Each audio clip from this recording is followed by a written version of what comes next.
in moderation. Thank you.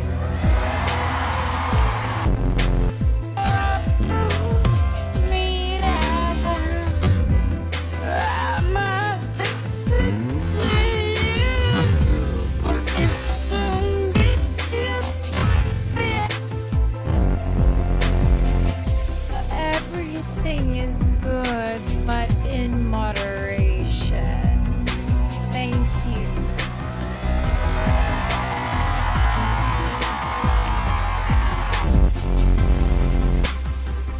So yun po mga kapolitika ang viral na video ni Miss Universe Chile 2025 na kung saan ay pinag-uusapan at pinagpipiyastahan ng mga netizen dito sa social media. Ito po yung ating tatalakayin for this video. Pero bago ang lahat ay huwag kalimutang mag-like at mag-subscribe na rin kayo para updated kayo sa ating mga latest issue. So posible nga bang ma-unplace itong pambato ng Chile dahil dito sa kanyang nag-viral na video at ngayon ay pinagpipiyastahan ng mga netizen dito sa social media.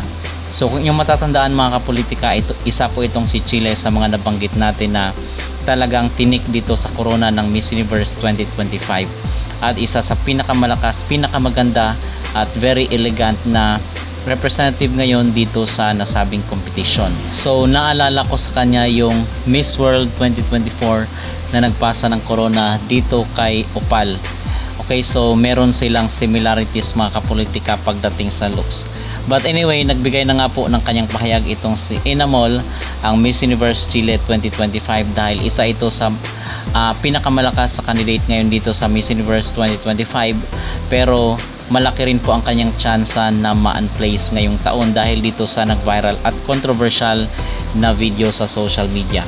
So sabi niya dito, the person who uploaded that video was a makeup artist. He told me to record it and I'm not sure if it was because of a language barrier or a misunderstanding. But I was saying no while he kept insisting. With everything going on at that moment, I didn't refuse, though I should have. I should have firmly said no and not done it at all. Unfortunately, the video was posted and I truly regret it. I'm really sorry to anyone who felt offended. I love you all very much. So ito mga kapolitika ang kanyang naging pahayag.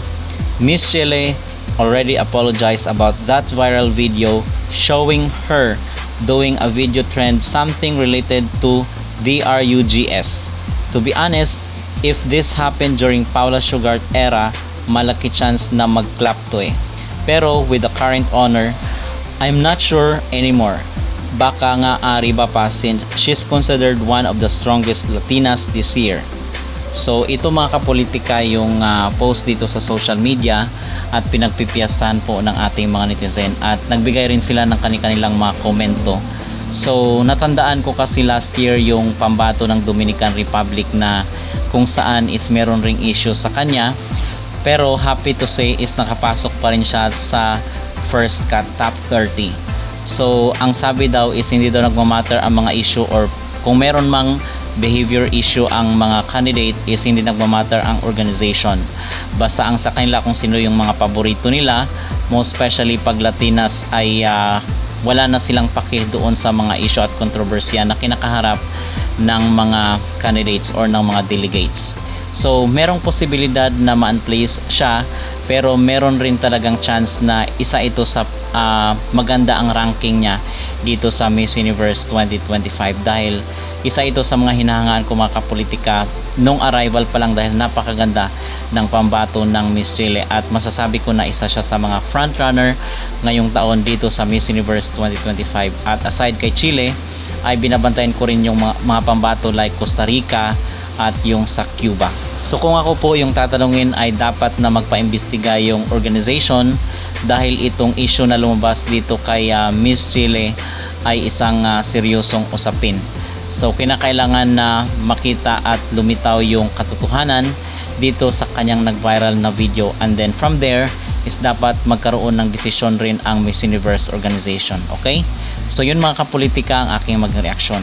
So kung kayo po ang tatanungin ano po ang inyong masasabi, dapat bang i-unplace itong si Miss Chile dahil dito sa nag-viral na video? Or kinakailangan mo nang magkaroon ng internal investigation sa insidente.